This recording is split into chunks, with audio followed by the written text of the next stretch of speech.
পাহাড়ের মাঝখানে অবস্থিত একটি ছোট গ্রামে স্যামি নামে একটি অদ্ভুত কাঠবিড়ালি বাস করত। স্যামি সবসময় গাছের ওপারে পৃথিবী অন্বেষণের স্বপ্ন দেখত। এক রৌদ্রোজ্জ্বল সকালে স্যামি একটি দুঃসাহসিক কাজ শুরু করার সিদ্ধান্ত নিয়েছে। সে তার ছোট্ট বেগটি বাদাম দিয়ে গুছিয়ে রওনা দিল।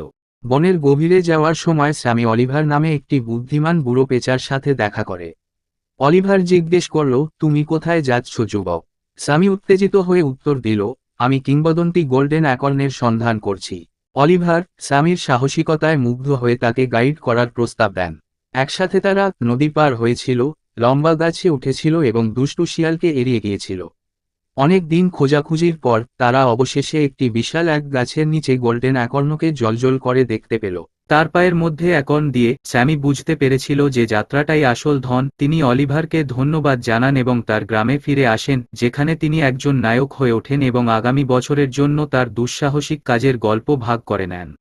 আর এরই মাঝে শেষ হলো আমাদের আজকের গল্প। প্লিজ লাইক করবেন এবং গল্পটি ভালো লাগলে অবশ্যই কমেন্ট করবেন। এরকম মজাদার ভিডিও পেতে আমাদের চ্যানেলটি সাবস্ক্রাইব করবেন।